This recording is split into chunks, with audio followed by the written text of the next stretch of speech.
Welcome back to the channel. I'm joined today by Dr. David Falk. Welcome, David. Thank you. It's a pleasure to be here. So I saw Paul van der Klee make a video about David's channel and a video on that, which was particularly related to Jordan Peterson.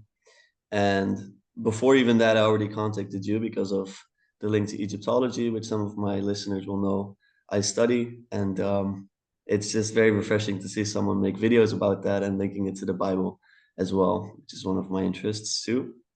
And I wanted to just start with getting to know you. You can go back as far as you would like, childhood, wherever is relevant for you.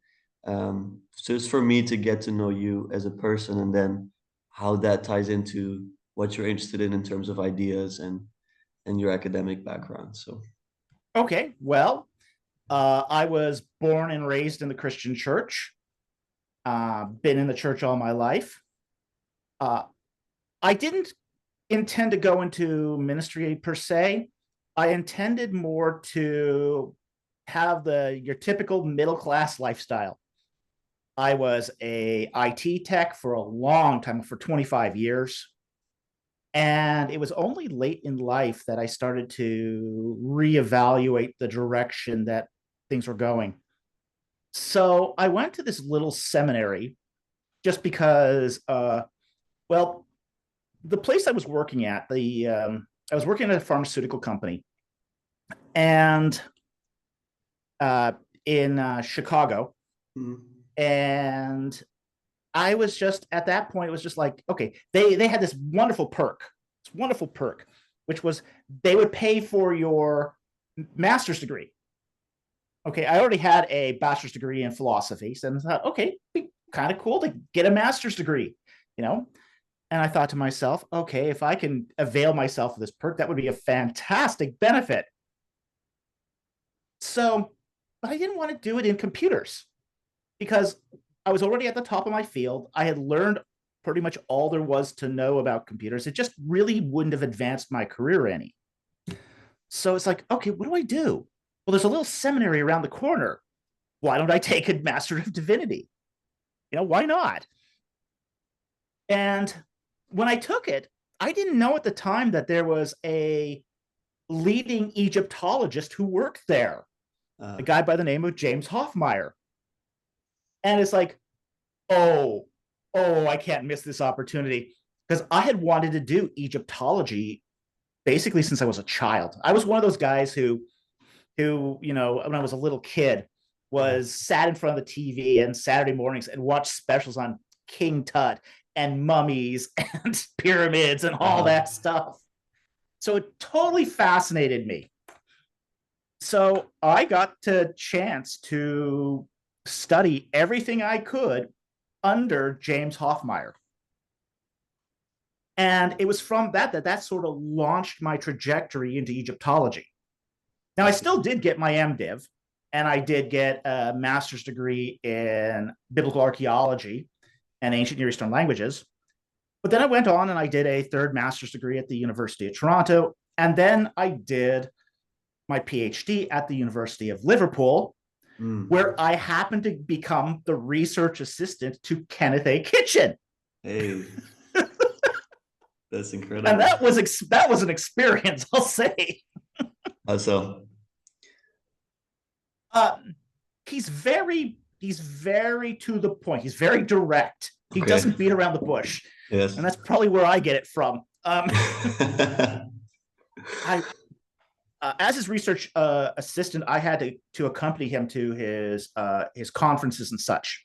And I'd be sitting beside him in the aisles. And there was this one conference we went to, and I was just sitting there right beside him. And they had some young woman presenting, and he stood up and he just said, "I'm not convinced."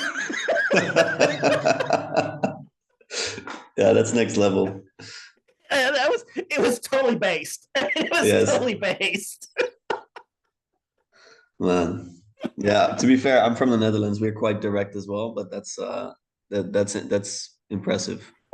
Yeah, I have a friend who lives in the Netherlands, so I visited a few times. Yes, Got a taste of it. Yep. No, that's Yep. good. Okay. So you did Near Eastern languages, you said, as a master's.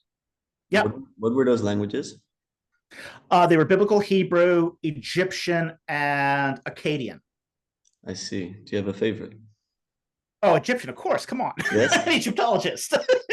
Yeah. Do you enjoy reading Egyptian? That's something. And Yeah, did you enjoy absolutely. learning it as well?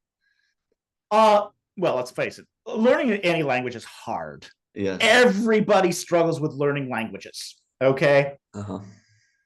It's one of those things that once you have it under your belt, you can then start enjoying the fruits of it. Yes. Learning languages is kind of like tending a vineyard. Mm. Okay. It's a lot of work. It's pruning, it's cutting, it's shaping, it's fashioning it the way you would think that it needs to go. And only at the season when it starts to fruit do you start reaping the rewards. Mm. And how long did So that yeah, take for, yeah, sorry. How long did that four take for years, you? 4 years? 4 years of language work. Yes, I can imagine. Now we have basically in the undergraduates program for Egyptology, I think we have 3 years Mm-hmm. of just hard language, and then you come out of that and they ask you, do you know Egyptian or do you know how to read hieroglyphs? It's like, well, give me a dictionary, give me some extra, grammar books, and maybe I'll figure out some of it. But it's But that sort of remains true yes, even into your PhD level. yes, The one of the things is you're dealing with a language that has a very, very extensive vocabulary in pictographic symbols. Some of these symbols you may have never encountered. yeah, Like for example, when I did my PhD thesis, I encountered three symbols that are not on Gardner's symbol table. yes, yes, yes, yes. Okay, I've had some of those. It's terrible. there's this one with a loop and what looks like a fish hook. You Yes. go, what the heck is this? It's not on the symbol table. You can't find it anywhere.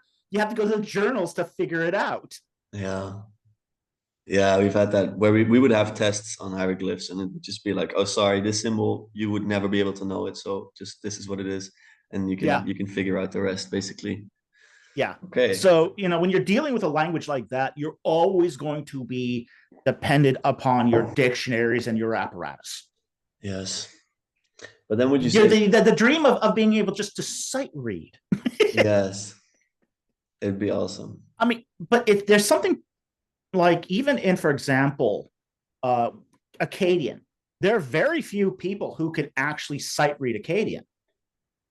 Yeah. What they're doing is because the Akkadian language, the cuneiform, it's almost like rotors on an Enigma machine, where one rotor can have various values. Mhm. Every cuneiform symbol has various values. Yes. So when people quote sight read Akkadian, what they're doing is they're taking all of those cuneiform symbols with each meaning of each symbol in their heads and then adjusting them until it comes out to something intelligible. Mm. And then they read what's intelligible in their head. Yes. So it's not sight reading, really. No, no, no, no. It's hard to do in any way with dead Yeah. languages, I feel. I mean, I only know one person who could sight read Akkadian. Okay. Okay, only one person. Yes. So it's a very hard skill to master. Yeah. You've been in academia for a long time then. Did you ever doubt that path? It seems like someone who got this many degrees and spent so much time, like you were quite convinced, or how can I see that? Well, I think everyone has their doubts along the way. I mean, that's Hmm. pretty normal. Yeah. Um, it's only when you sort of get to the end of the process and you discover how useful what you've done is, that's when sort of the doubts evaporate. I see. And I when mean, did I that have happen? found, I mean, Go I have ahead. found my studies in Egyptology to be incredibly fruitful, incredibly fruitful. Hmm. Uh, like for example, especially in my particular line of work where I'm doing, say, comparative literature. where I Hmm. do, say, comparative work between, say, the rituals and religion of ancient Egypt set against the rituals and religion of ancient Israel. Yeah. There's a lot of comparisons there, so that study in Egyptian bears out fruit when I go back to the Mm. Bible, and I could say, oh, hey, I recognize this. This is really cool. This is something a pattern we see over Yeah. and over again. That's really cool. Like, for You're, example, in Micah, just last night, I had a question on my live stream about Micah 5:2, where it had, mhm. say, the coming forth from the days of old, talking about Christ. Well, you see that similar language in Egyptian texts. The Book of the Dead is the coming forth by day. Yeah. So you see similar language, similar religious language across the ancient Near East. Yeah.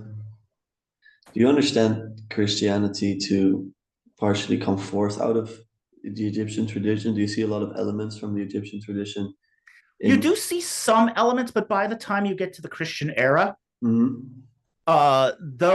they're no longer recognized as Egyptian elements. I see.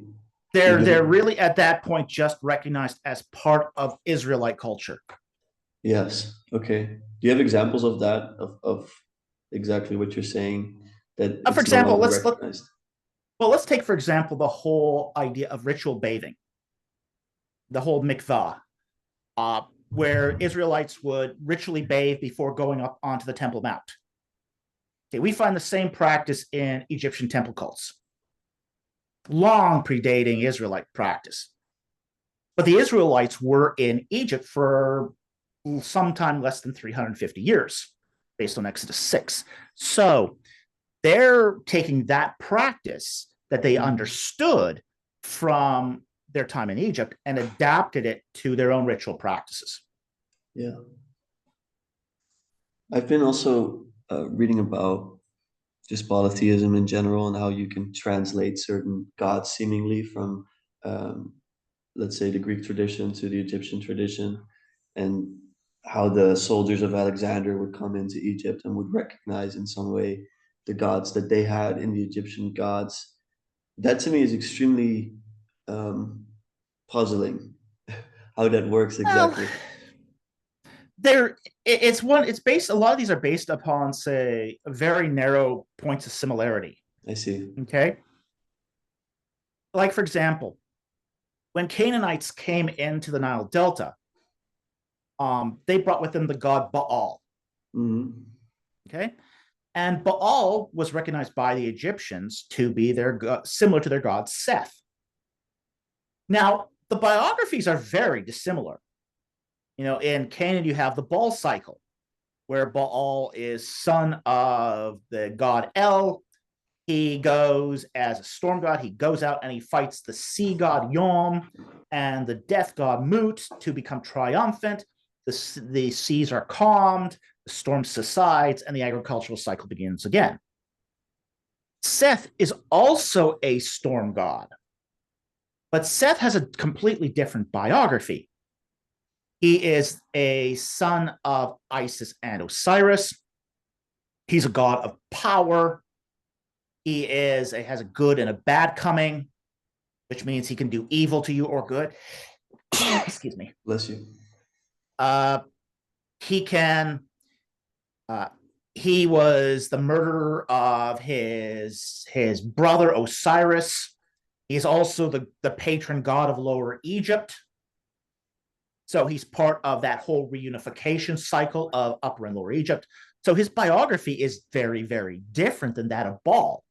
Yeah. But the ancient mind didn't see any problem with differences in biographies. Mm. They just saw one similarity and just attached it. Yeah. That's all they needed. Why do you think that is for the ancient minds? Why do you think it's so easy to do that? Because, well, first of all, I mean, in our Western world, we have a primacy of Aristotelian thought. Okay. Mhm. So in the West here, we very much extol the notion of the law of non-contradiction. Okay. Yes.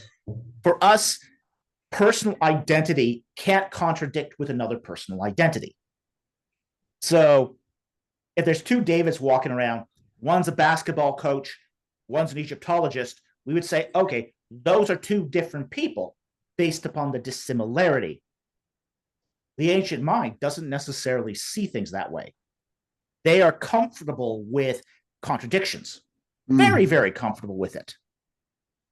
There's a story I heard. I got the story from Hoffmeyer, where the little kid comes up to him and tries to sell him a mummified hand. Yeah, mummified left hand. And the kid goes, "Well, this is the hand of Saint Luke. Do you want to buy it?"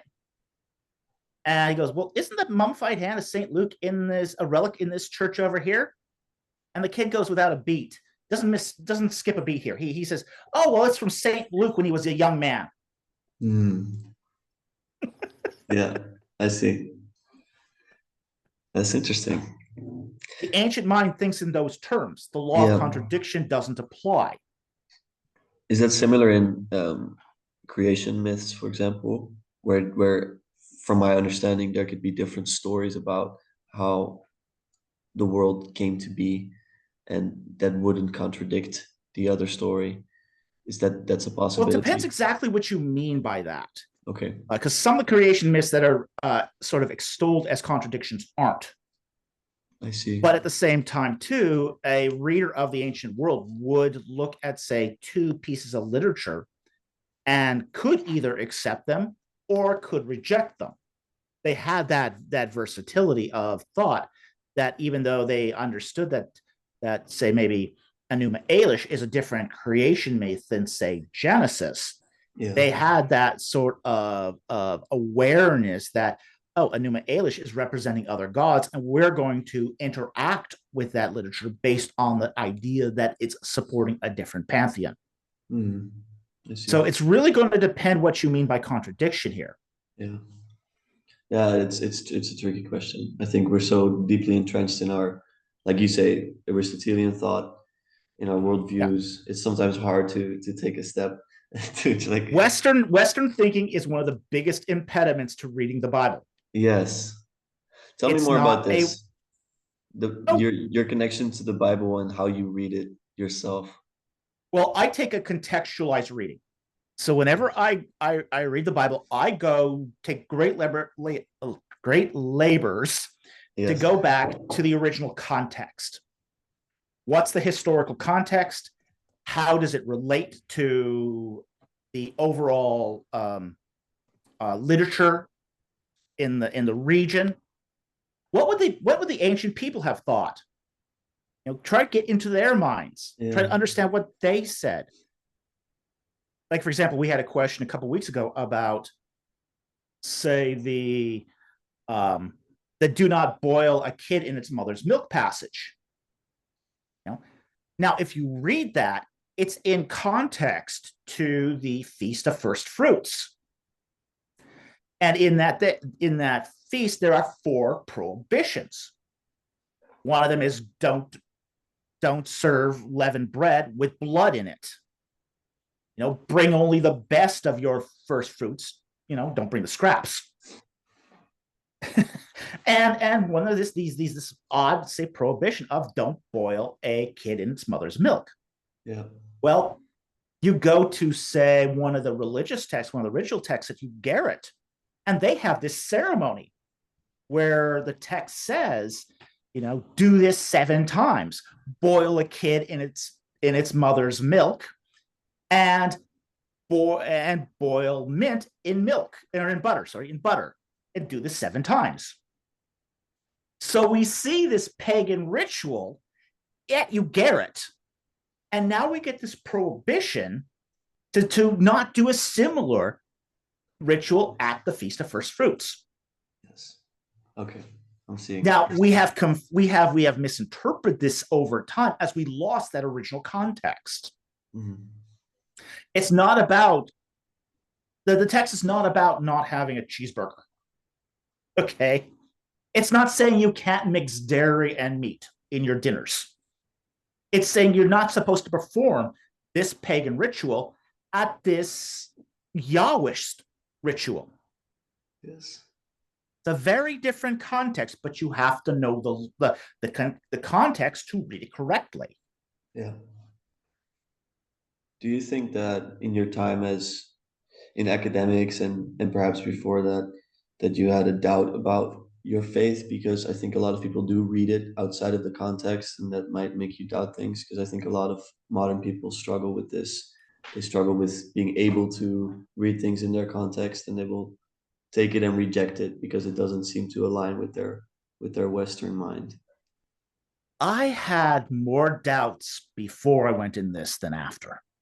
Okay, Okay. makes sense. When I was a teenager, I did have a lot of doubts. Right. I'd been challenged by my faith had been challenged by a teacher. I didn't understand how to read the Bible correctly. I mean, even though I grew up in the church, I really didn't know how to read the Bible correctly. I didn't know that there was more than one way to interpret a text. And that's a big deal right there. Yeah. Most people don't even realize that these texts have, because we aren't coming out of that, we're not coming from that culture, that culture had a virtuosity of literature that we don't understand. Yeah. So I found that the deeper I got in down, the deeper I went down the rabbit hole of really trying to understand the texts, the less it became a problem. So at this point, it's just like, okay, I don't doubt it because I now understand it. I actually have grappled with the texts and I understand the texts in their context and what they're trying to say in their ancient contexts. So, that just opens up a world of understanding to you. And for me, it never challenged my faith. It propped it up. Yeah, that actually It makes a lot of strengthened it. sense. Yeah. Yeah, I see. How do you interact with this new atheist movement that some people have called it that? Do you see an increase in people thinking this way, and how does that make you position yourself toward people that think that way? Well, atheism is one of those movements that does change over time. Yeah. The new atheism of today isn't the same as the new atheism of the 1980s. Mm. It's very different. Can you tell me You how it's know, different compared in to the the 1980s, it 1980s? was a lot more propositional. Uh-huh. It was a lot more philosophical. And a lot of it was basically a lot of really people who were angry against God. Now, there's still people angry against God. That hasn't changed. But today, one of the things we are seeing is a sort of a knee-jerk reaction to fundamentalism and fundamentalist hermeneutics. This sort of there's one of the reactions to the new atheism, particularly 1970s and 80s, was the idea that we needed to read the Bible in a wooden literal fashion, as wooden literal as possible. But the twist of this was that there's no other acceptable reading. So it's this black and white fallacy. You're either going to read the Bible in a wooden literal fashion, or you're a complete liberal atheist scumbag. Okay. And that was the choice a lot of Christians were presented with. So trying to be good little Christians and maintain the integrity of the group, they went along with the wooden literal reading. And that became ingrained in a lot of people. So when that wooden literal reading starts to fail, which wooden literal readings eventually do fail, they flip to atheism. So you get a lot of people who are like this, who, especially today, which they started off as fundamentalists, they became disenfranchised with fundamentalism, and their readings of the Bible haven't really changed. They've just turned that reading against the religion itself. Like, for example, they would say, look at, say, Genesis and say, oh, it's talking about young earth creationism. It's obviously reading about young Earth creationism here. And they'll go, okay. Then they encounter some science and they go, science is right. That young Earth creationism is wrong. Therefore, the Bible is wrong. All they have done is they're still reading Genesis in a wooden, literal creationist way. But they're now saying, oh, young Earth creationism is wrong, therefore that the Bible is wrong. And you see this very commonly today. Yeah. So the atheism of today is materially different than the atheism of the 1960s and 70s. Do you expect atheism to continue growing, or do you predict a? Well, I'm not sure actually what I'm seeing right now, because I also see a lot of, I wouldn't call it religiosity, but something akin to, I don't even know what to call it, maybe New Ageism, spirituality type of thing. What do you think is gonna grow more in this modern age or postmodern age, let's say? It's going to depend. It's hard to see exactly where the current is going. Yeah. One thing we are finding, and there's been some people who've done some really good work on this, who are basically saying that the West is not becoming less religious, it's becoming different religious. So, atheism will still remain in some respects a sort of a satellite position to other positions. Atheism only thrives when it's got the freedom to do so. So, in a large sense, atheism is the outgrowth of, say, the success of Christianity. Yes. Yes. Okay. But where does it go from there? Where does society go from there as it abandons Christianity wholesale? Is that it's going to end up in some other religious paradigm, whether that's a neo-paganist paradigm or an Islamic paradigm. It's hard to say. Yeah. I know Islam has made a lot of inroads where Christianity once was very strong. I see. And they will be a lot less tolerant to atheists. Okay, I see. Did you ever consider going into a different religion from Christianity altogether, outside of your phase of being more doubtful toward the Bible, or not at all? The only I would have probably have I could have possibly accepted other forms, other non-Christian religions if certain factors had played out. Okay. But like, for example, if somebody had absolutely categorically shown that the resurrection of Christ didn't happen. Yes. Okay, now, if the resurrection of Jesus Christ never happened, then my options are really at that point atheism or Judaism. Okay. Yes. Those are my options at that point. But I was never tempted into, say, becoming some other form, other religion besides that. I see. As an Egyptologist, how do you look at the Exodus story? Yeah, like I know you say that you read the Bible in context, and what is your relation to the story yourself?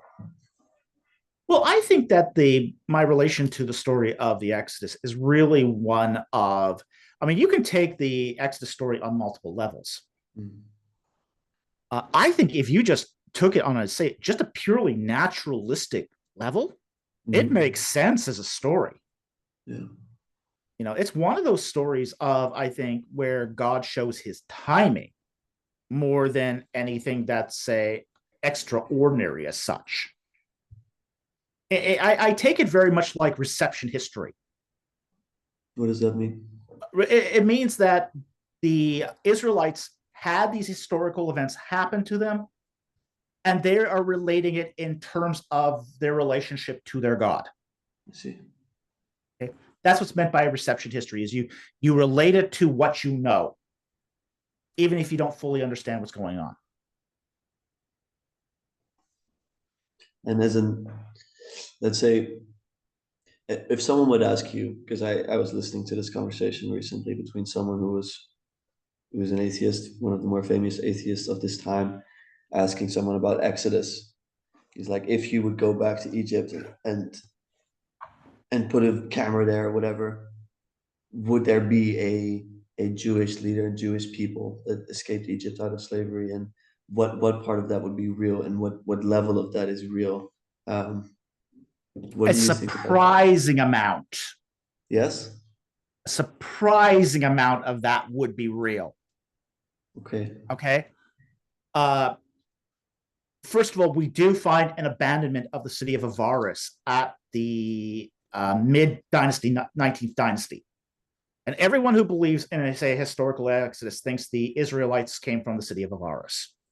It's the largest Semitic city west of the Orontes. Okay. Everyone agrees with that. Okay. So at that point, you then have to pinpoint when was the city abandoned. It was abandoned around the mid dynasty 19th, which happens to be during the reign of Ramses II. Okay. We do know, for example, that there was a city of Ramses that had been built around that time.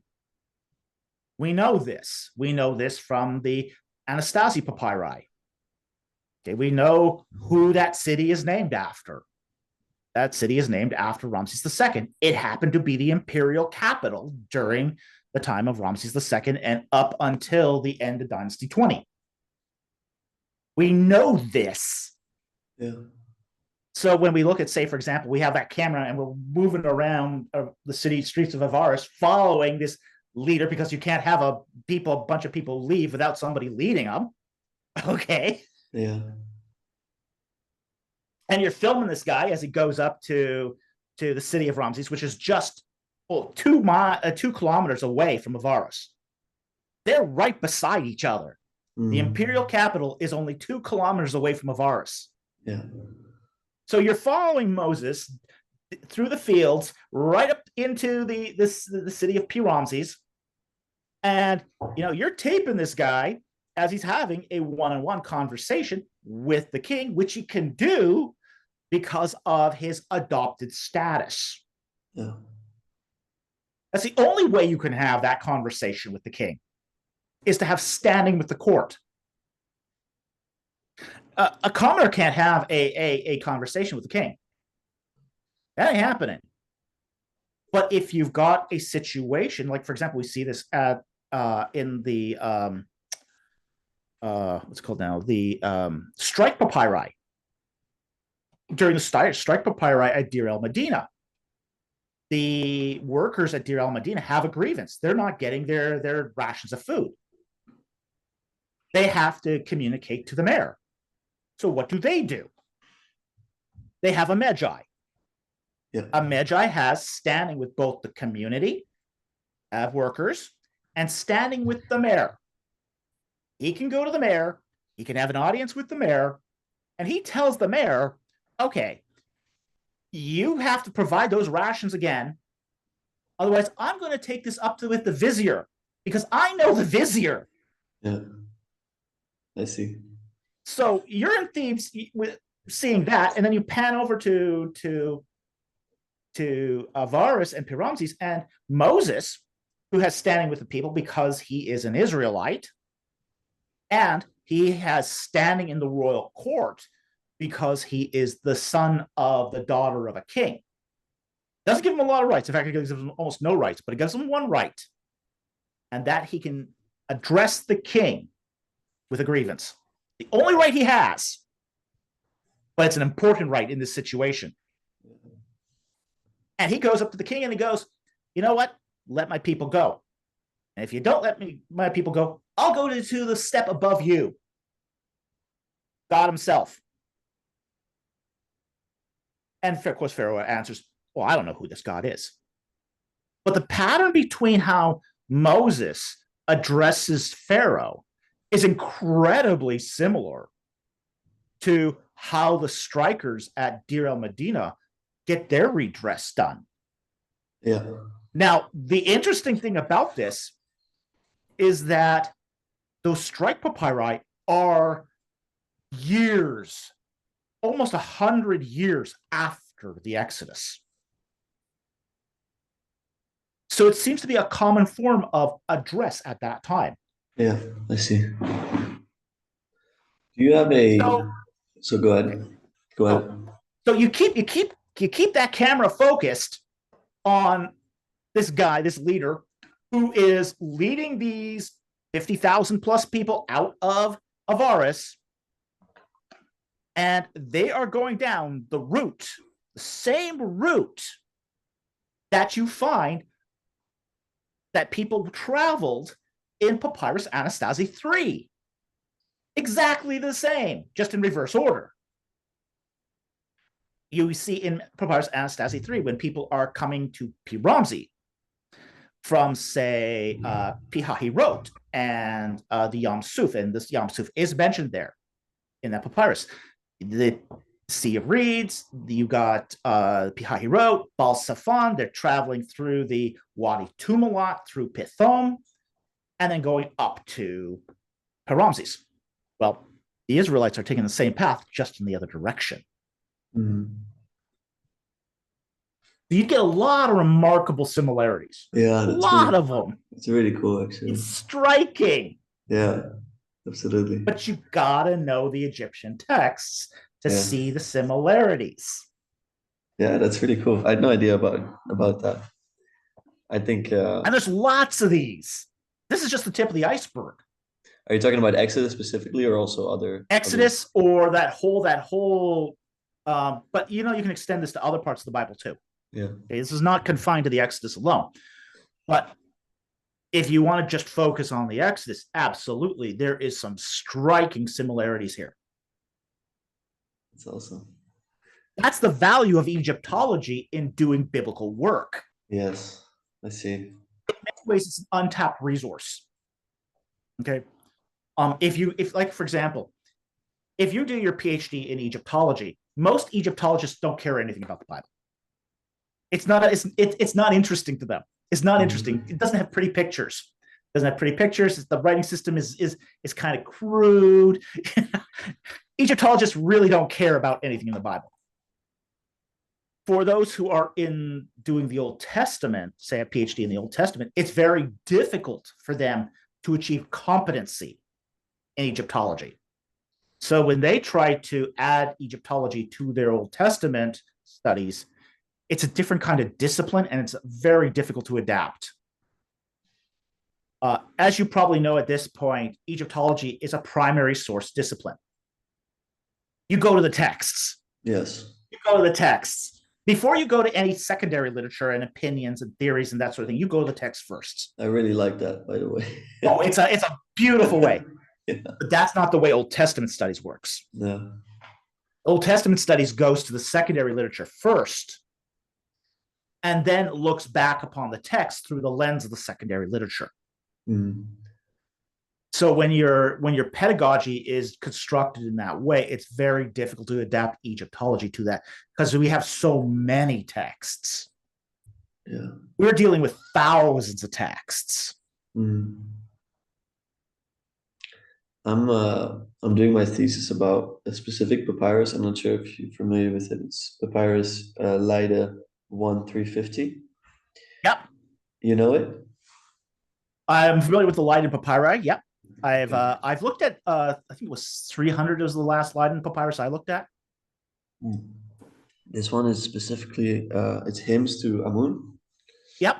And a lot of scholars. A lot of interesting hymns to a lot of those Leiden papyri were hymns to Amun.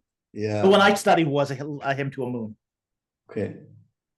I found it really intriguing to read. My supervisor got me onto it because the perspective that seems to be argued there, according to some scholars, is that it's Amun above other gods, and it seems to be a henotheistic perspective of other gods are manifestations, or they call them limbs of Amun. That's language that's very post-Amarna language. Yes. Very post-Amarna language. Yeah, how does that relate to Amarna, do you think? Oh, basically, at Amarna, Aten was the every god was the manifestation of Aten. Yeah. Atonism is essentially a pantheism.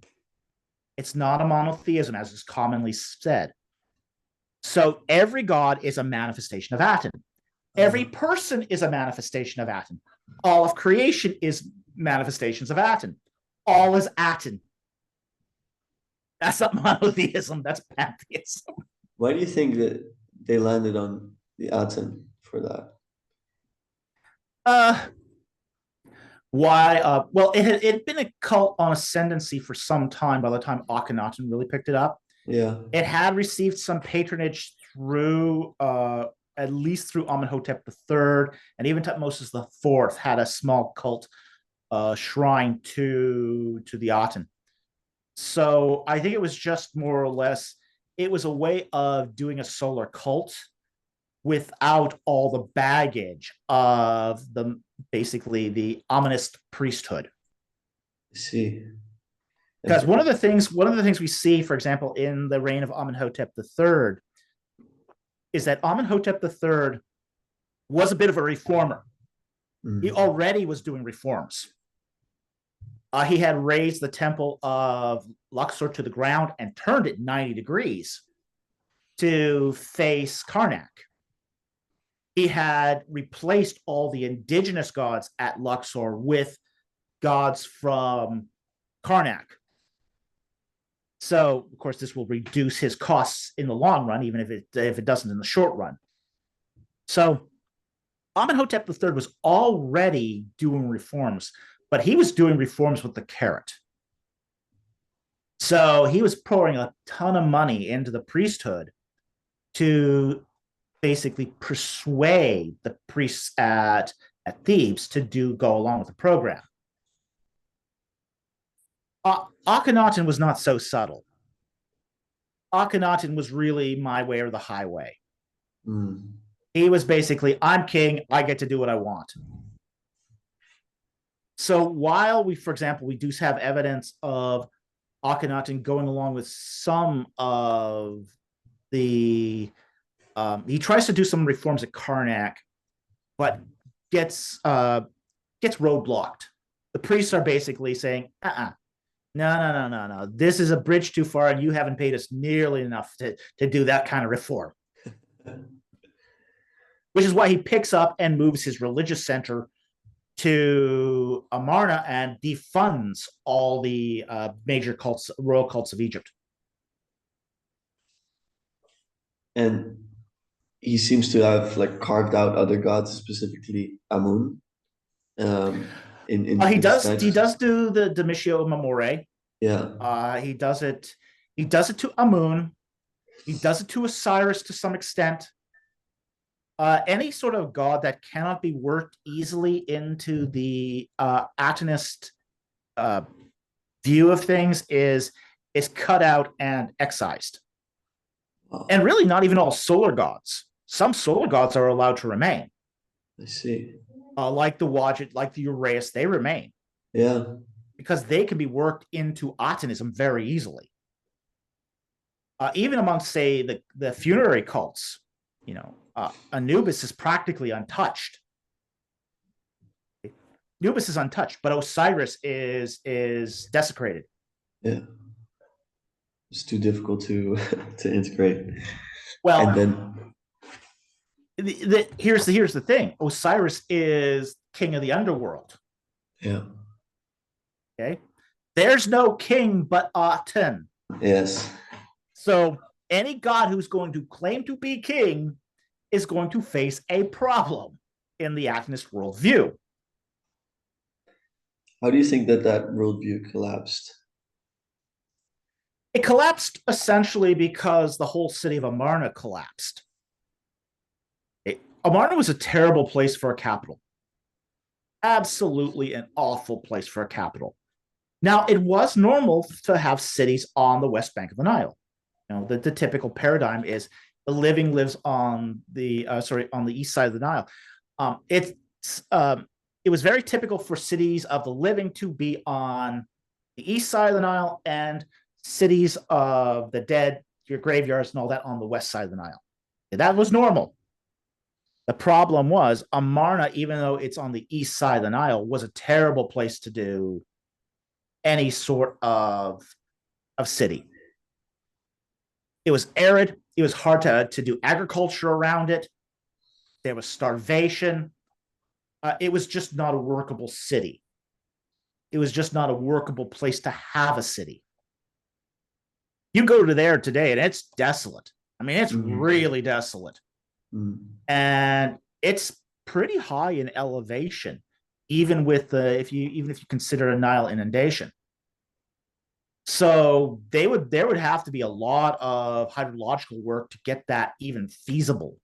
Yeah. And you just can't pop up a city in a couple of years and expect to have that infrastructure in place. And he moved his royal court there within 2 years of construction, long before it was actually ready, fit for service. I see. So by the time you get through the reign, I mean, it didn't collapse immediately after the death of Akhenaten. No, it still went through a couple of reigns before that happened.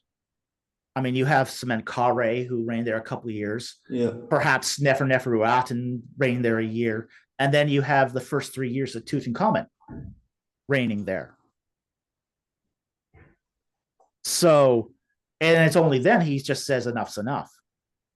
You know, he does make this a religious thing, but frankly, the city was unworkable. It was unworkable. It was difficult to defend. It was just not a good place to have a city. When you think of Egyptian gods or gods in general, do you believe in a, well, I find it difficult. There's a deep symbolic thinker who speaks of henotheism as well. He speaks of, for example, Thor, and he's like, I can understand the existence of Thor. I don't deny his existence, but I choose God over him. I have my God, and I can still understand the existence of other gods. Do you believe in the existence of other gods, and do you choose one God over the other gods, or do you deny the existence of other gods? I deny the existence of other gods. Okay. I'm not a henotheist. Okay. One of the things that a lot of people don't understand about henotheism is it's the idea that all the gods are ontologically equal. You have to have ontological equality between the gods, at least to a major extent. Okay. And then you just choose one. You owe your allegiance to one of them. That's henotheism. That's kind of different than, say, monarchical monotheism. Monarchical monotheism says there's one God that's self-sufficient, all-powerful, all-good, all-knowing, but he creates other divine beings underneath him that are dependent ontologically upon that big God. Would you say the same holds true for Amun then in the hymns that I was speaking about? Because then it seems to be very explicitly argued that he is the highest God and everything comes forth through him. It doesn't seem to be this ontological equality. Well, when you start getting into then the post Amarna Amun, and we have to separate post Amarna Amenism versus pre Amarna Amenism. Yes. They're very different. Yes. Very, very different.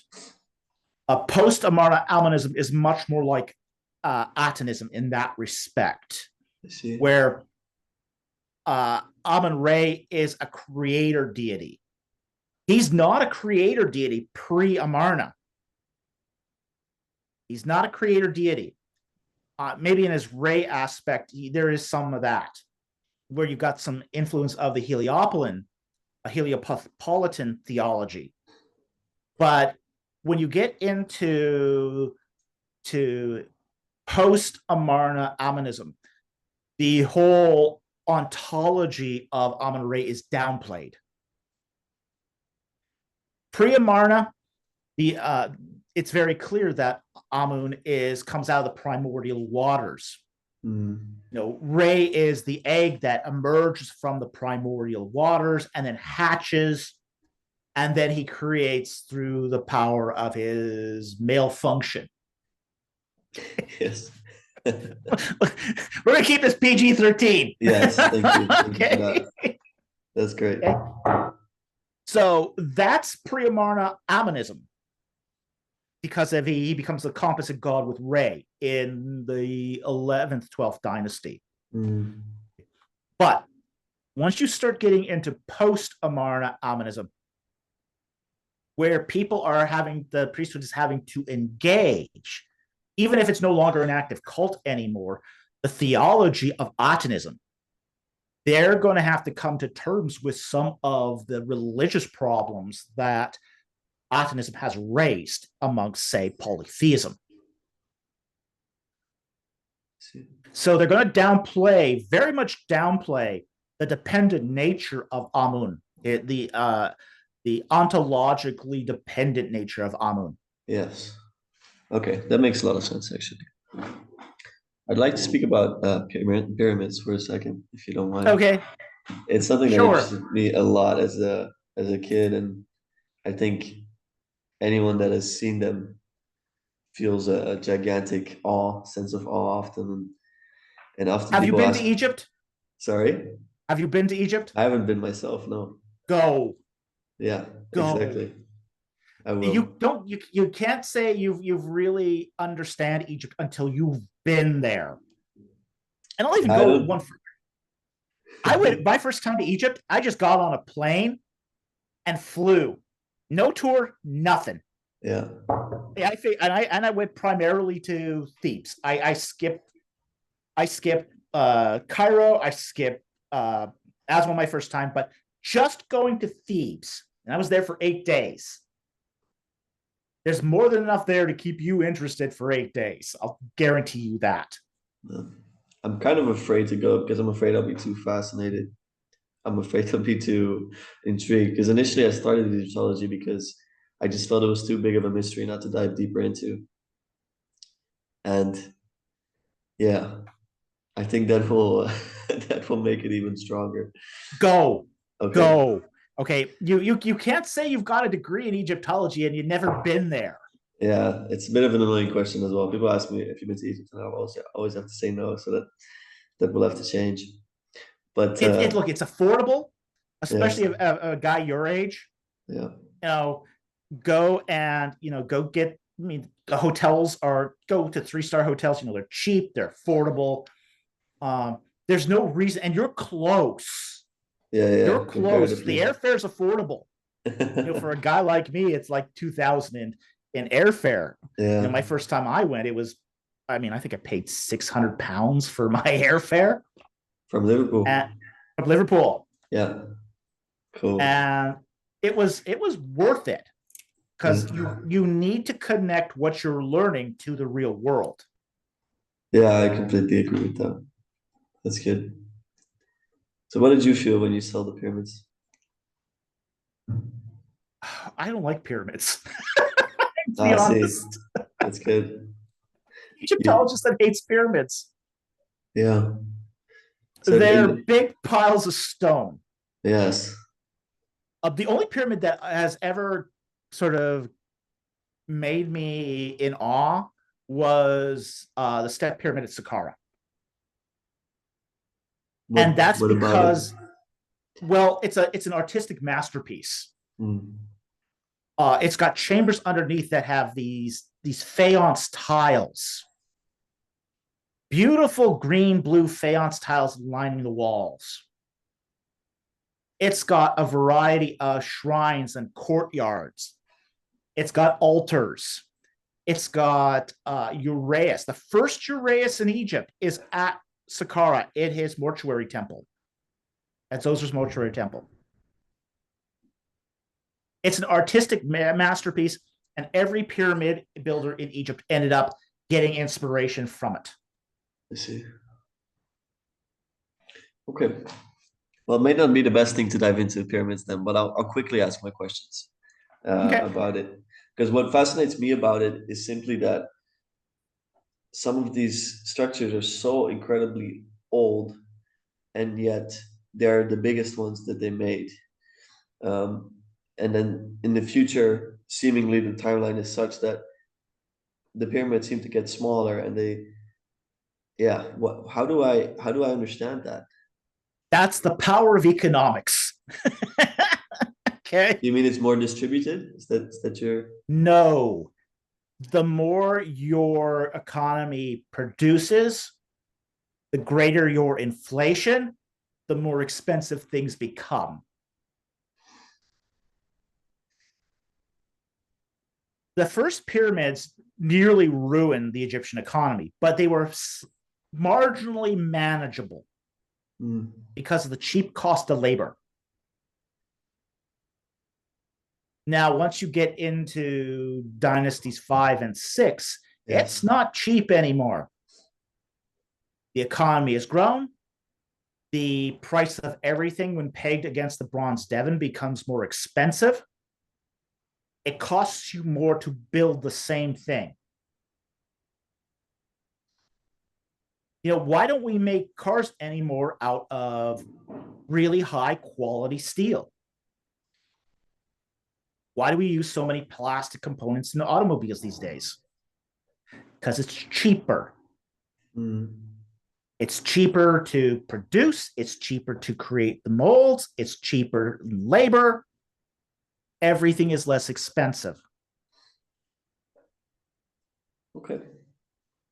Well, that's fair. It's nothing but more than pure economics.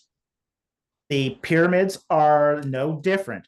The first pyramids where you have them made of stone were affordable, at least relatively speaking, when they were built. But by the time you get to a couple hundred years later, where the economy has grown, it's no longer feasible to make pyramids entirely out of stone. So you got to make, say, the burial chamber out of stone, but the core of the pyramid is going to be mud brick. Yeah.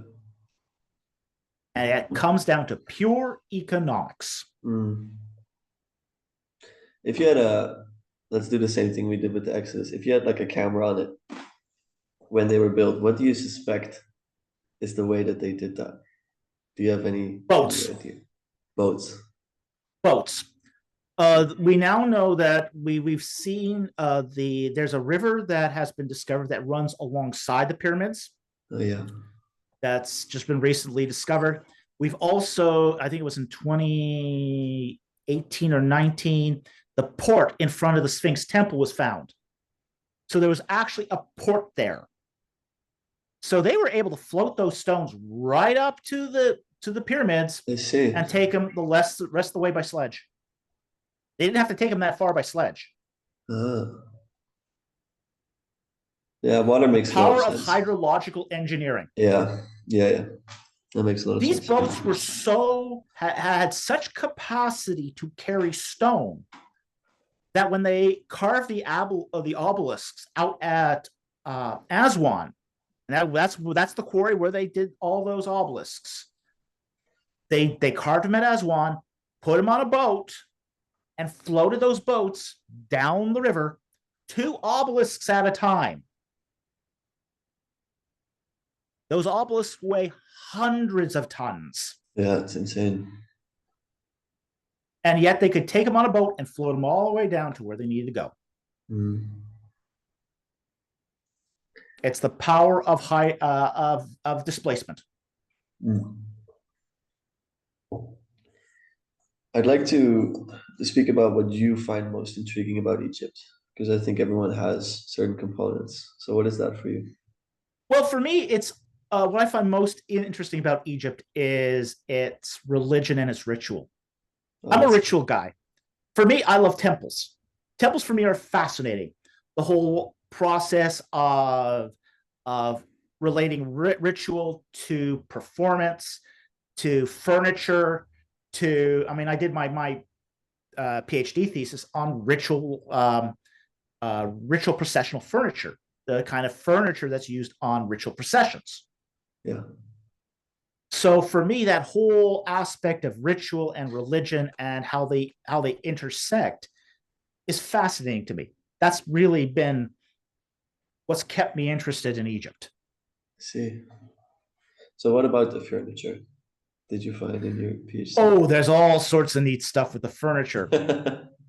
Well, what I did, one of the things I did was one of the reasons I focused on furniture, because I was interested in seeing if there was some relation between, say, Egyptian furniture over its 3,000-year history and, say, the Ark of the Covenant.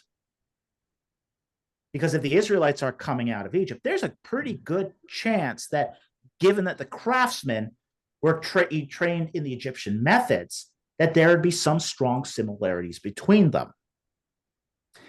And sure enough, I did find some very strong similarities between the Ark of the Covenant and Egyptian processional furniture. One of those is that you have these goddesses that protect sacred space. Their wings are stretched out over the sacred space, and the god is resident between the wings of these two goddesses.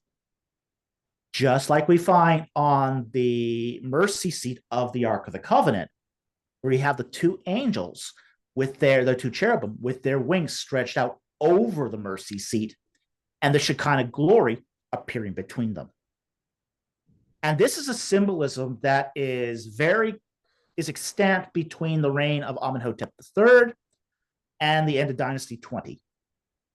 So it's a very sort of focused sequence of time too. What do you make of the Egyptian view of death?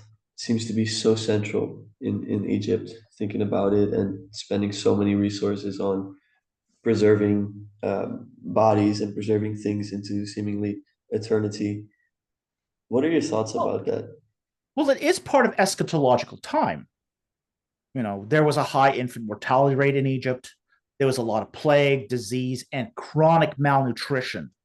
One of the things we know is that about a third of mummies, and mummies represent your upper class. Yes. Upper and upper middle class. 30% of mummies have evidence of chronic malnutrition and disease. So if that's your upper class, then your lower classes aren't doing so well. So everyone's going to be preoccupied with death. And not only are they going to be preoccupied with death, they're also going to be preoccupied with starvation in the afterlife. The whole purpose of death rituals in ancient Egypt is to maintain the feeding of the soul in the afterlife. Everybody feared starvation in Egypt. Everybody feared this. This was the big fear. Every culture has a huge fear. You want to get them going, your culture going in a direction, all you have to do is motivate them to a certain fear. In Egypt, it was about food. Where's my next meal coming from? And this is something that carried on into the afterlife. So the very earliest funerary cults in Egypt were all focused around feeding the dead. And this just sort of continued on through the trajectory of Egyptian religion. I see. What do you think, if we have one, our culture is our prime fear, like the most important one? Our fear is loss of our comfort. We fear this incredibly much. We'll go to tremendous lengths to protect our comfort. How do you look at that when you compare There's a lot of ways you can look at that. But like, for say example, we locked down our entire culture during the pandemic because we feared suffering and the death that could result from that. And we were able to abridge civil liberties over that. We were able to abridge religious services over that.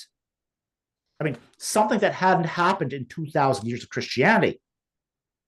During the height of the Black Death, churches were never closed. Yeah. But for a pandemic of this sort of, let's just say, narrowness, we closed down all the churches. A lot of countries closed down all the churches. Okay, something that's never happened before in the history. That is a that shows you where the values of the Yeah, culture shows you the are and highest what the value. culture fears. Yeah. Yes. So the highest value of that culture is something like security or a fear of discomfort or something. Exactly. Yeah, exactly. What do you think is the highest value to aim for in a culture? The highest value for a culture to aim for is to know and to serve God. That's what a culture should aim for. Okay. To know Now, and to serve. to know and to serve God. What does it mean to know Now, you're God? not gonna get that. That's an ideal. We all understand that's an ideal. Okay. You're not gonna get there. Okay. But that's the highest culture, that's the highest goal that you can do. Yeah. But that's a very sort of, say, theistic perspective too upon what a culture can do. And as a Christian, I happen to be a theist. Yes. So I might be biased on that. Yes, I understand. Other people will have other views on this. To serve God and to know God. Mm-hmm. Yeah, Westminster it's the Westminster Confession. Yeah. What is the whole purpose of man? To know God and enjoy him forever. Yeah. What is your relationship like with God? I think it's pretty good, but hey, it's had its ups and downs like all relationships have. Of course. Okay. But right now it's doing pretty darn good, I will say. Good. And do you fear God, and is that a good thing to do? Yes. It's always a good thing to respect the creator of the universe. Like I'll say sometimes to my students, when we talk about, say, I get a lot of Asian students from China, who grow up in a primarily atheist culture, who don't understand religion at all. Yeah. And I got a I had a question once in my history of ancient Egypt class where a student asked me, well, why would anyone worship the sun? And I said, it's not unreasonable to worship the sun. The sun is the most powerful thing within 3 trillion years of any other object. The surface of the sun puts out as much energy as 1 trillion nuclear bombs a second. Okay. Without it, we freeze and starve and die. But it can also kill us through heat. It can wipe out our electronics. It can do all sorts of nasty things to us. Yeah. We depend on it for plants to photosynthesize, to produce food. It controls our weather. It controls our day and night cycle. I said, it's not at all unreasonable to worship the sun. The only problem with worshiping the sun is it's too small. It's too small of a conception of God. But it isn't unreasonable. Yeah.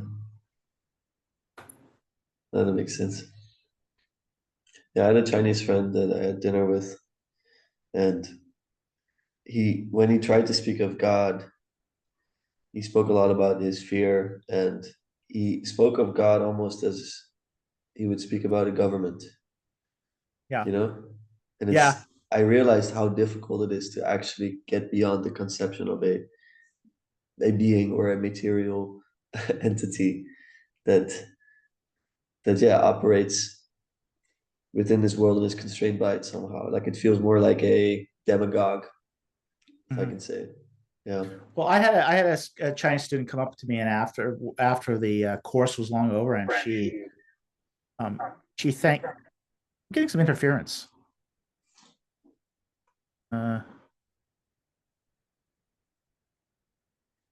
It's all good on my end. I'm not sure. Okay, maybe it's just a transient thing. Okay. But she said to me, because she grew up in China, that This wasn't the same person who asked the question, but she had never understood how somebody could follow a religion. Yeah. And this was the first time it made sense to her how somebody could follow a religion. So we're dealing with those people in the culture that are now in that state of mind where they don't even understand why one would even consider following a religion. Yeah. So I think this is a real challenge for us in, say, the church to engage the culture. Is we have to start saying, okay, worshiping a divine being isn't unreasonable. So until you broach that barrier, that sort of foundational barrier, that's not unreasonable that there are higher powers to us. Yeah. The whole matter of, well, you should worship Christ is sort of an alien concept. Yeah. How do you think about the resurrection? How do you understand its reality? Because you are a Christian, you do believe in the resurrection. Mm-hmm. How do we? I mean, you read the Bible contextually again. How do you read that? How do you understand that? I think that the whole point of the resurrection is the physical, basically, resurrection of the body from the dead. Yes. I believe in a literal resurrection. See. It's the only form of resurrection that makes any sense theologically. It's the only form of resurrection that makes any sense basically religiously or even textually. I don't think there's a good alternative to it. Yeah. So you're sort of at that point driven to either the idea of physical resurrection from the dead, which is not like Egyptian resurrection in any way, shape, or form.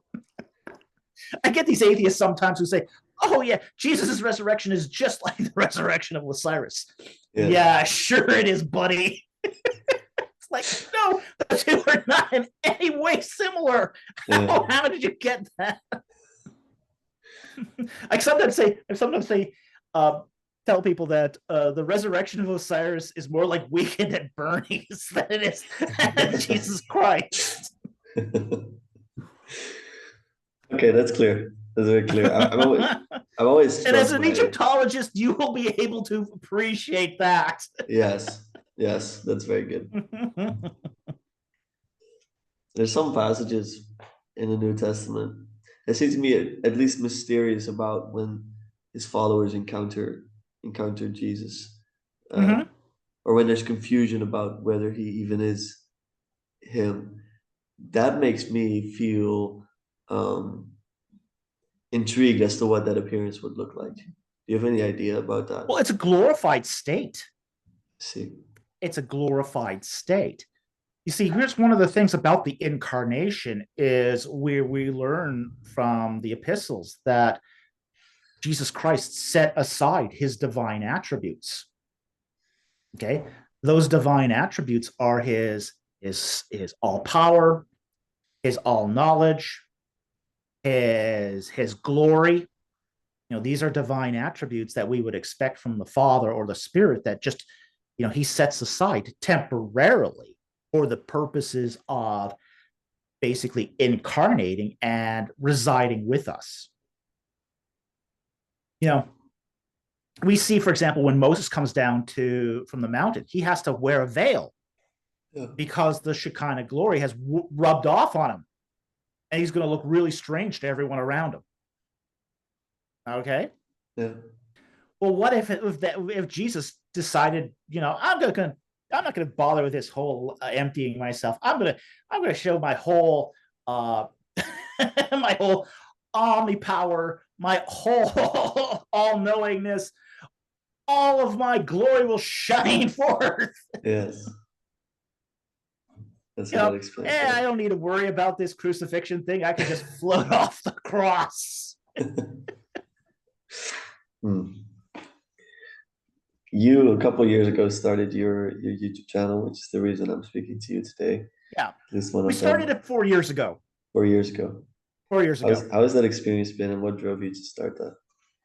Okay, well, I have the pandemic to thank for that. I was an adjunct instructor at the University of British Columbia. And basically, with the pandemic, they let go of all the adjuncts. Okay. Rough.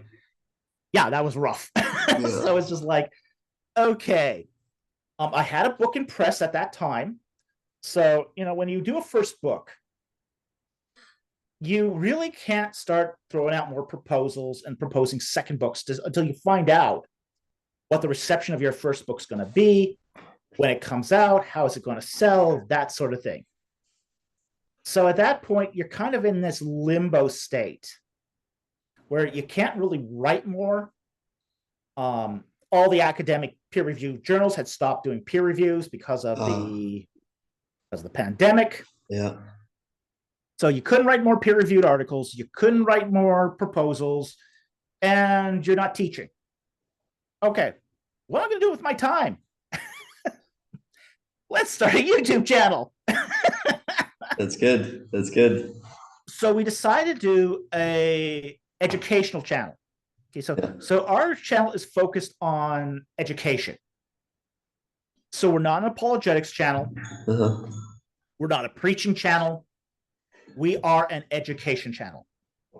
And our narrow focus was going to be, how does ancient Egypt relate to the Bible?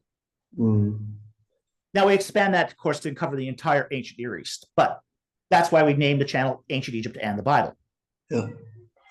It's to show our focus and the focus upon the work, which is an educational focus. Yeah. So we cover topics such as ancient Egypt, religion, theology, of course, the Bible. We have kind of a wide mandate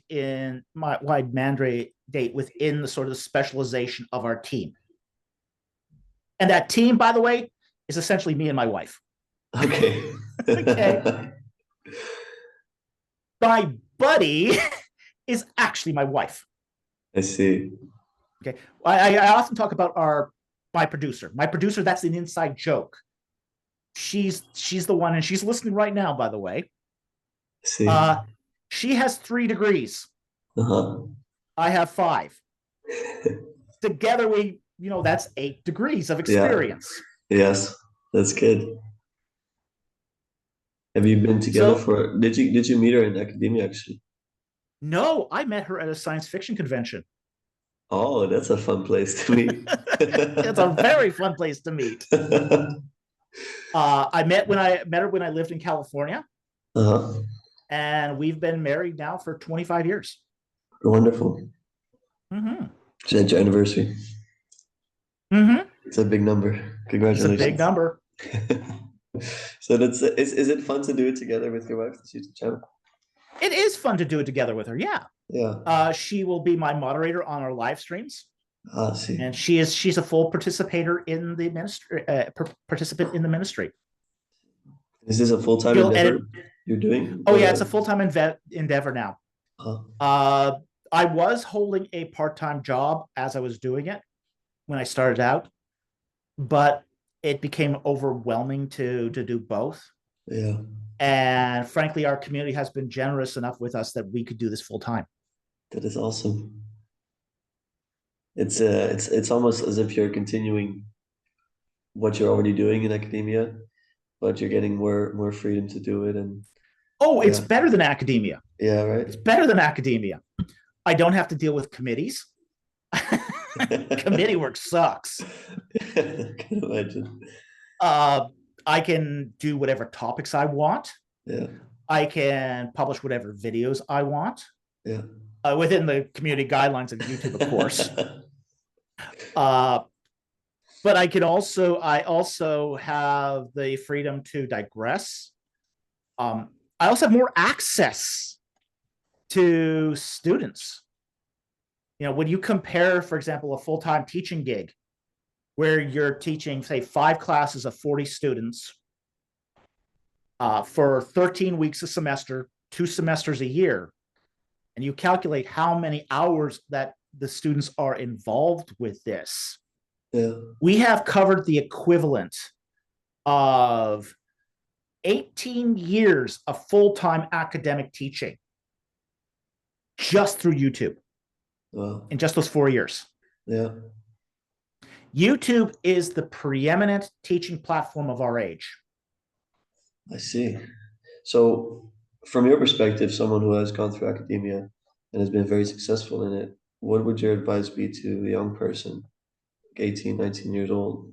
Would you still go through that, or would you find alternative means? Uh, okay, it's going to depend upon what you want to do. Yes. Okay, it's always going to depend on what you want to do. Mm-hmm.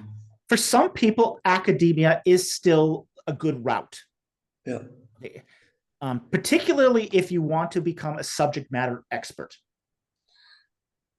It's very difficult to be, for example, an Egyptologist and have street cred as an Egyptologist without the PhD. Yeah. Really hard. Autodidact Egyptologist. Yeah. And we can see what kind of disasters that has led to. Mm-hmm. David roll. Okay, but to be a competent in the field requires that terminal degree. It's kind of like psychology. You can't claim to be a psychologist until you get that terminal degree. Yeah. Egyptology is very similar. You can't claim to be an Egyptologist until you get that terminal degree. Yeah. It's just something that's field specific. Now, in some fields, it's not that way. Like I know in bioethics, you can call yourself a bioethicist with a master's degree. That's part of the field. But not every field's like that, and certainly not Egyptology. So if you want to be an Egyptologist on YouTube, you pretty much have to go through that process. Oh, that I understand. I think for a lot of people, the question is also related to how much it costs. For example, in the US, compared to my country, it's a completely different question because here tuition fees are quite low. But yeah, I know a lot of people are now choosing a completely different route, and they're going into working life much earlier. And so I guess you're right, it depends on the field and your level of conviction about what you're doing. Well, in my particular case, I did my bachelor's degree right out of high school. Yeah. And then I worked in the private industry for decades. And then I went back midlife. Oh, really? Yes. Oh, that's interesting. I didn't know that. So I went back to graduate school when I was 33. I'd spent almost all my 20s working in a data center. Yes, you were saying with the computers. Mm-hmm. Yeah. Yeah, my father did something similar. He did a PhD in theology, I think, later 30s. Yeah. After having done exactly a similar route. There's an advantage to starting it later. Okay, you know what you want. You're much more focused. You have better time management skills. Yeah. I have to admit, I struggled in my bachelor's degree because I was really unfocused. I was too interested in too many things. Yeah. Okay. When I got into my 30s, school was in some respects like shooting fish in a barrel. It was too easy because I had the time management skills now to do it. Yeah. I mean, I was able to write my PhD dissertation in 2 years. That's awesome. I had it done really fast while taking classes at Liverpool. In fact, when I went to my advisor and said, "Okay, I told you it'd be done in 2 years. Here's my dissertation. It's ready to go." And he goes, "Oh, I haven't arranged an external examiner for you." Why didn't you do that? He goes, "Well, everyone says they're going to complete it in 2 years, but nobody ever does." So then you got one in the end? So I basically spent a year doing other things. Okay. Because I was done. Yeah. They weren't ready. Yeah, they weren't ready. Yeah. It's actually a good idea. I never even considered that because I know anyone that I know that does PhDs do it in their 20s, and I can see also a lot of struggle in that. And often takes longer as well. So it's Yeah, it actually, takes longer. You don't have the mental maturity to do that. It's yeah, easier for you to memorize things in your 20s. that's true. It's easier for you to memorize things in your 20s, but it's easier to use that information later in life. Yes. You remind me, did you do a bachelor's in philosophy? Yeah, I did a bachelor's in philosophy. Okay. How do you look back on that? And then what do you think about philosophy today? It provided me with a very good foundation for reasoning and writing. Mm. So the bachelor's in philosophy was very helpful in certain respects. Uh, it gave me a very solid foundation for argumentation. It Mm. also gave me good tools for examining arguments, like being able to pick out logical fallacies. It allowed me that sort of adeptness that I could just say, okay, listen to an argument and evaluate what was happening with it. It was a good tool set to have. It was a Yeah. toolkit, a good toolkit, Are there and specific? served me well Yeah, to this day. to this day. That's good. In fact, we still do a lot of examination of people's arguments. And one of the things I would really highly recommend every person going into theology or ancient Near Eastern studies do is take an undergrad course on logic. Mm. It used to be required. It isn't anymore in any institution, as far as I know, required. It should be required because there's just so much bad reasoning right now floating in the academy because of that. Yeah. Yeah, we do get philosophy of science course, which at least gives some of that foundation. Let's say it helps to get a bit of a foundation in argumentation as well. But I think logic is a great idea. Yeah, logic is an indispensable skill. Yeah, It needs to be taught. yeah. Are there specific philosophers that at that time piqued your interest, and do you still have some now that you would consider maybe your favorites or some that you still read? Um, I don't really read philosophy much anymore. Mm-hmm. I've gotten what I needed out of it, and I've moved on. Mm-hmm. I did a lot when I was in my undergrad. I focused a lot of ancient philosophy, so I would read a lot of Plato, Aristotle, that sort of thing. Yeah. What do you prefer, Who do I prefer? if you prefer one? I was much more into Plato than I was into Aristotle. I like the Yeah, Socratic method of thinking.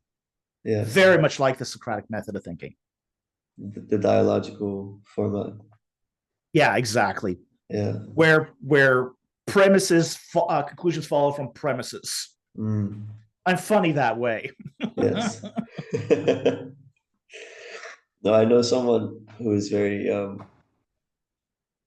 prominent in YouTube space and someone that I've listened to a lot. He really likes Socrates to the point that he tries to internalize his perspective. And so he does the dialogical way of thinking with a Socrates in his mind, let's say. And so it's a way to try to become wiser by having internalized his perspective. And I try to do the same with Jesus, I guess. It's really helpful for me. Well, it Um, should. Yeah, it would be very helpful. yeah. Do you think that is the highest, well, maybe by definition, is that the highest perspective you could internalize Sure. in your view? Yeah. Yeah. Do Well, you? we are supposed to become conformed, and our minds are supposed to become transformed to the image of Christ. Mm, That is the essence of discipleship, is to become more Christ-like. yeah. The Great Commission is to go forth and baptize make disciples of all nations, baptizing them in the name of the Father, Son, and the Holy Spirit, teaching them everything I have taught you. Mm, That's the essence of the Great Commission. is to make people more Christ-like. Yeah. Everything is going to revolve around Christ. And that is what you try to do in your life? It's what I try to do in my life. It's what I try to do on my channel. Is I try to guide people back to Christ through the scriptures, through the ancient culture, through everything that we do. We're very unapologetic about the fact that we teach, even though we're an educational channel. Yeah. We teach through a Christian lens and a Christian perspective. That's always going to be to draw people back to being fascinated with their Bibles, interested in their Bibles, reading about Christ, and becoming more like him. Have you ever felt an encounter with God or with Christ? Direct one? I'm not going to answer that. No? I find that it's hard to have faith in something that we do not experience. Okay, let me put it to you this way. If you say yes to that question, people don't believe you. If you say no to that question, people don't trust you. It's a question you can't win. Yeah, I guess so. It wouldn't change my perspective toward someone if they say no to that question. I think perhaps it's something that is a gift if you get it. It's a curse. It's a curse. Because one of the things you have to realize, if you have an encounter, an actual physical encounter with God, it messes you up for life. Why is that? It messes you up for life because of the trauma of holiness. Let me put it to you like this. And stories where people have had basically, let's just say, substantiated encounters with the divine. And where, let's say, you get a guy goes into a room, he claims to have an encounter with God. As he comes out, some witness sees some afterglow of some sort. Okay? Ask the buddy, what happened? He goes, oh, I just had an encounter with God. 2 days from now, you ask the guy again, well, I don't know if I really saw what I saw. He goes, what do you mean you don't know if you saw what you saw? Even I saw something. Yeah, but I don't know what I saw. There's something about an encounter with God that the human mind rejects. Oh, that's really intriguing. It rejects it because of our sinfulness. Our sin nature causes us to doubt and reject encounters with God. We see this throughout, say, the New Testament and even the Old Testament. What do the angels say? What's the big command that you find all through the Old and New Testament when people encounter the divine? Fear not. God speaks from Mount Sinai with a voice down to the people at the base of the mountain. They cry in terror. We cannot tolerate this voice from God. Otherwise, we are going to die. Have a prophet mediate between us. People cannot tolerate an encounter with God. It messes them up. It damages them psychologically. And that's because holiness isn't compatible with our sin nature.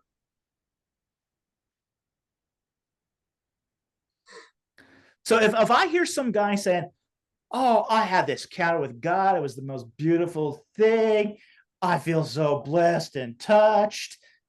Yeah, you liar. Yeah.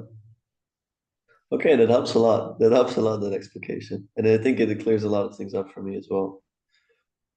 Because I've seen this. I've seen this happen where somebody was touched by God. And they're like, oh, I don't know what I just saw. It really disturbs the person. Yeah. Yeah. And that's the trauma of holiness. Yeah. It's one of the reasons, for example, we see like in the Garden of Eden, Mm. when mankind falls, you get the separation of profane and sacred space. Eden becomes the new sacred space, and mankind has to be driven out into profane space because mankind can no longer reside in the same place as the Mm. holiness of God. God has to execute divine judgment upon sin in his presence. And at the same time, too, mankind is unable to reconcile themselves to God's holiness because of their sin natures. Mm. Is it wise to fear death? Is it wise to fear getting hit by a truck? Well, I would say so, but I mean, death is not Fear, exactly. okay, fear is respect. Mm. Is it reasonable to respect death? I would say yes. Yes, it is. And that's a good answer. That's a thoughtful answer. Mm. Anyone who says that they have no fear of death, they don't have no respect for it, doesn't understand it. I see. It's not the natural state of mankind to be dead. Death is separation. And all this is replete throughout, say, the ancient Near Eastern understanding of death. For example, when people talk about the Garden of Eden, when Adam and Eve ate the fruit, they said, well, there's a lie there. There's no death. They didn't die. They just didn't drop dead. Yes. But there's all sorts of death happening there. Because death in the ancient Near Eastern context is separation. It's separation from the body and soul. That's one kind of death. But you have separation from God and man. You have mankind now separated from nature. He puts on the fig leaves to cover himself and gets itchy because it's not a good use of fig leaves. Okay. Yes. He's got a separation between husband and wife. There's now enmity between them. There's death now between husband and wife. There's going to be death between a man and his children. They will never have a great relationship that they would have had pre-fall. There's separation between the spiritual beings of the cosmos and mankind because they're now guarding the sacred space from man. All this death is proliferating in the garden before a single body hits the floor. Huge amounts of death. Death upon death upon death upon death before a single one of them dies physically. Man is even separated from his own consciousness. He's a torn entity. His soul and spirit are struggling with each other. The sin nature and the body, the flesh and the soul struggle against each other. That's another kind of death. Yeah. All of this death is happening in an instant as being slowly teased out in the text. Should we respect death? Oh, yeah. Oh, yeah. Separation is death. Okay. That's why when we talk about the second death, even though the reprobate get bodies, yes, which they can live eternally, they are forever separate from God. That's the second death. I wonder the relationship between love and fear or respect in that sense. I don't know where I read this, but the idea that it's hard to love fully with fear, an idea that to love or to really become one and to really have wholeness, there's a letting go of sorts. What do you think of that? I think that all of those emotions have their place. Mm. Yeah, you should be afraid that you're not maintaining your relationships. Yeah. Okay, that's Yeah. a good fear. That's a healthy fear. Yeah. Okay, that's not fear of necessarily loss here of the relationship, but fear that you are not paying attention to what you should. The Bible says, work out your salvation with fear and trembling to make sure you are in the faith. That's a good fear. Yeah. You should do this. Mm. Yeah. I think is it an ideal to strive for to get beyond separation? Because what I think in the Christian conception is that a union with God is a relationship. So there does seem to be some sort of distance, or do I understand that as a complete binding? Is that a identity remaining state that I would get into? Okay, this is going to vary from individual to individual, of course, Yes. but the atonement of Jesus Christ covers every form of death, every form of separation. It allows us to be better husbands to our wives. It allows us to be better parents. It allows us to have relationship with the divine. It's bridging those gaps of separation, not necessarily all immediately, but it is a progressive thing where Mm. we become more, as we become more and more Christ-like, our relationships become better and better. They're less separate. Yeah.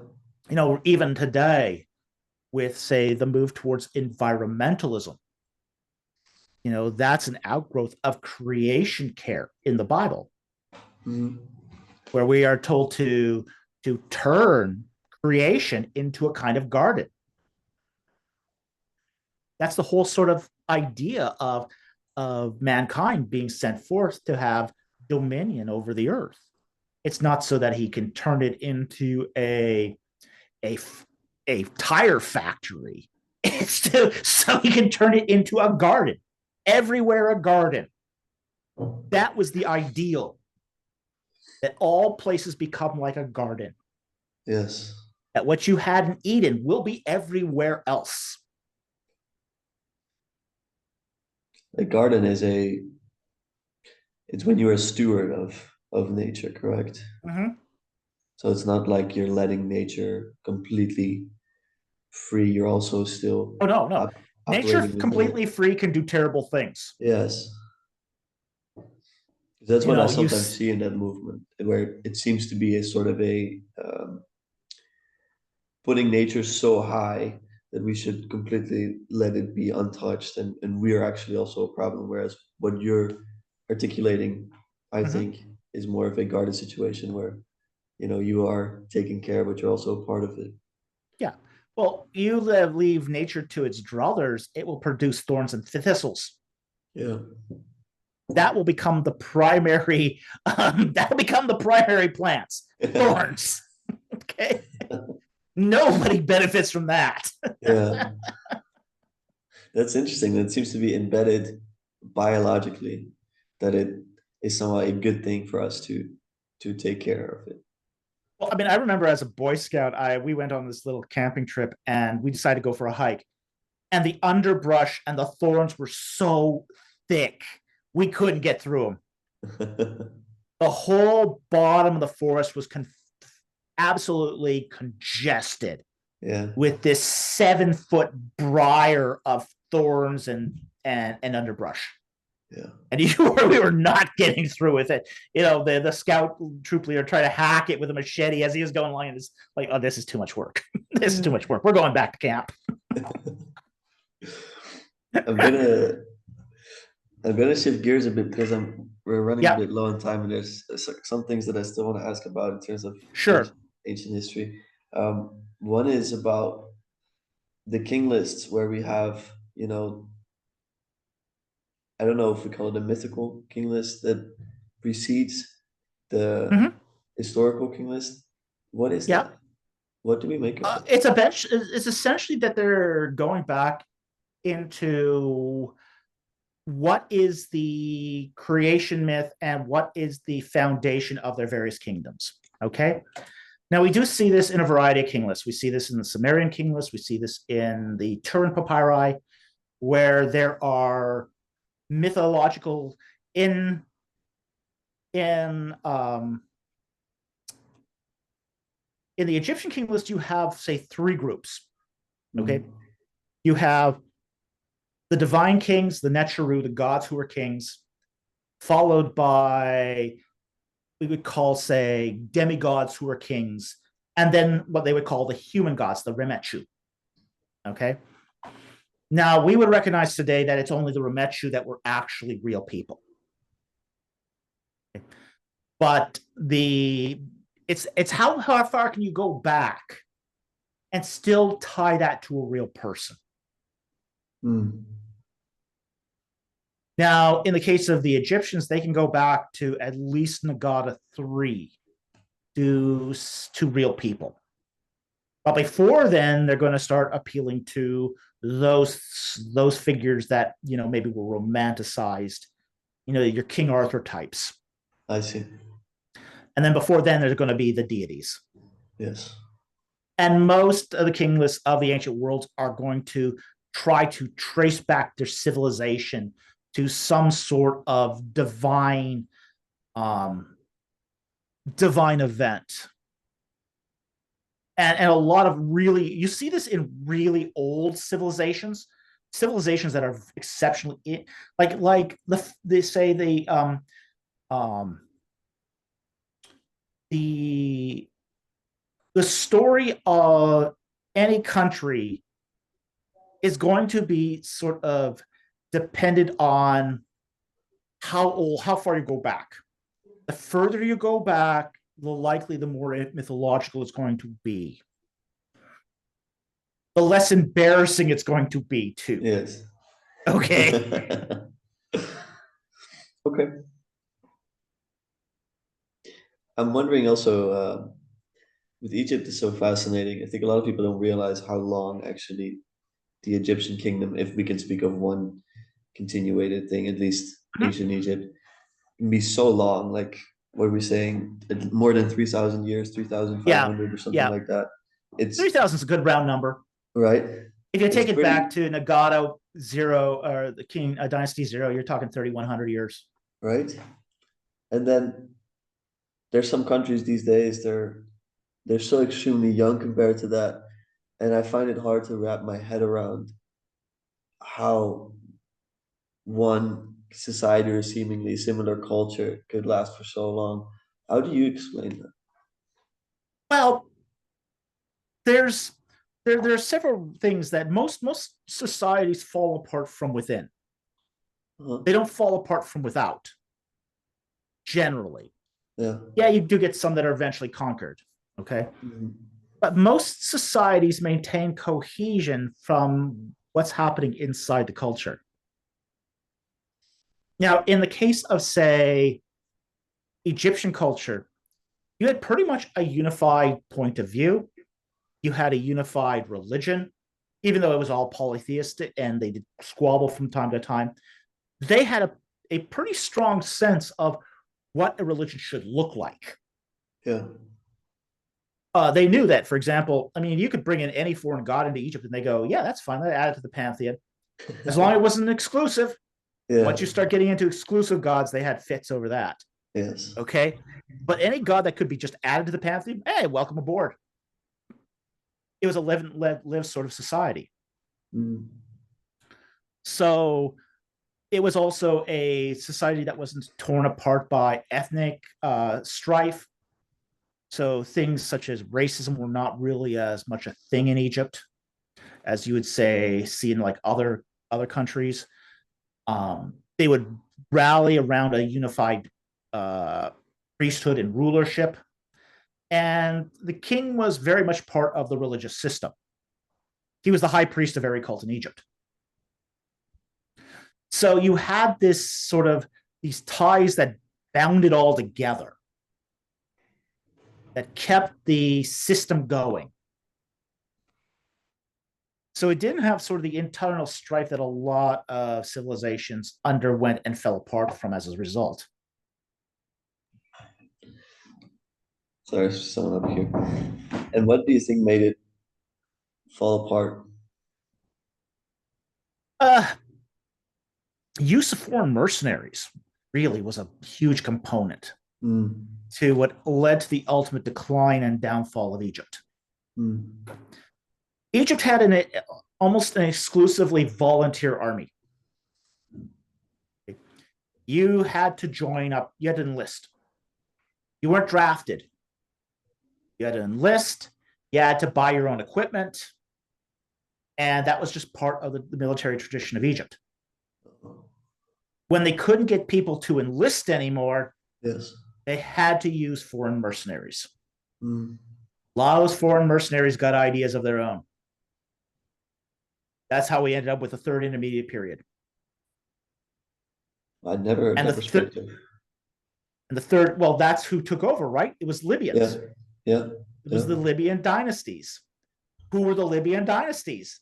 They were the mercenaries that were hired by the kings of Dynasty 21 to fight on their behalf. Yeah. But then if we go back further, what made people stop enlisting?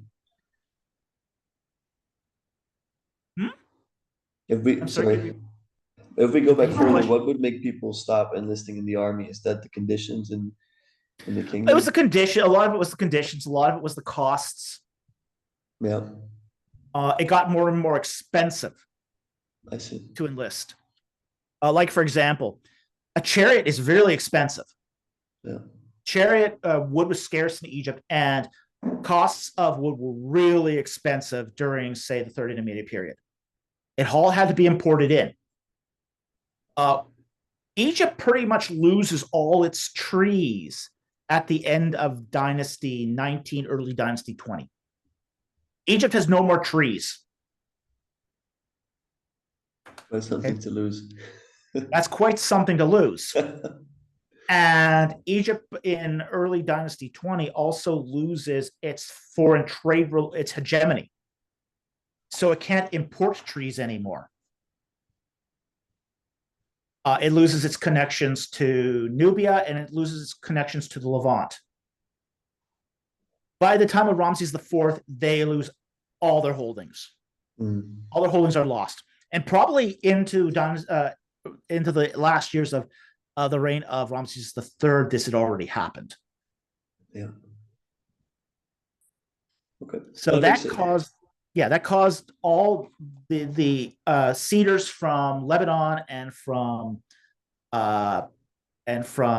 Israel to cease coming in, and that just drove up the price of wood just incredibly high. Yeah. Okay. We're coming up to our last couple of minutes. We never even talked about the interview. We never even talked about the interview. But it's the impetus that made me want to speak to you. But I think there are like a million questions that I'd rather ask than the interview. Okay, sure. The video. What I think is going to happen with that, actually, I think Paul would like to speak to you personally later in the year. I think he mentioned that. Okay. The video. Yeah, I had some problems with his critique. Okay. Yeah, the thing is, I contacted you before watching the video, then I listened to the video, and I noticed how critical he was. And so I was like, what do I want to build off of this? Yeah. I don't believe in the carrot and stick approach to discipleship. Well, there's a lot for you to talk about with him, and I think he would love to engage in the discussion because he's someone that when I spoke to him, he has a politeness level of 1 or 0. So if you're talking about directness and your experience with kitchen, he's someone like that. But he loves to explore dialogue in good faith. So I hope that happens at some point. But yeah, we didn't get to speak about that, and I think that's okay because I'm very happy to have tapped into the wealth of knowledge you have Well, I'm about. glad I could help. It Yeah, wasn't quite what I expected, but hey, no, I I'm think happy it was helpful. it was very helpful. It was very. I think it's special to speak to people that have done such a deep dive because it's very rare these days, I think, to It encounter takes a that. lot of work. It It takes takes a a lot of lot of work and it work. takes a lot of effort. And you know what it's like to learn the languages. It's I mean, it's it's a pain. Okay. impossible. Yes. It's a pain. I mean, I can't imagine trying to be an autodidact and trying to do that. It's just, No, I don't think it's possible. I don't think it's possible either. It No, takes, it's just, when you just have to translate a bit of the hieroglyphics text. It's just like, I need someone to tell me you have to do this much by the end of the week because otherwise it's impossible. Mhm. Before I would finish, I would like to ask you how you would like to be remembered more than anything. I would like, oh, gee, I haven't even thought about how I would like to be remembered. It's just like, I'm more concerned with the present and doing the work that God's called me to do now. Let's see. I'll leave my memory to the future. That's That's good. God's business, not mine. Okay. Well, I like the way you're wired. I hope you continue to serve God and to know God as an ideal. I think that's I think it's a good way to go. yeah. I think it's a really good way to go. And it's a way that you really can't go wrong doing. Mm. Well, thank you. I learned plenty, and I'll take some Well, of these my lessons with pleasure. me It was for a sure. real pleasure to talk to you, Lucas. Thank you so much. Have a nice rest of your My day, and pleasure. I'll put your channel in the description. I think people will find a lot of wealth there, and I wish you and your wife the best of luck with it. It seems Well, like a thank very you, cool and good interest. luck on your studies as well and your Thank you. future plans. Thank you so much. Have a nice rest of your day. Bye bye.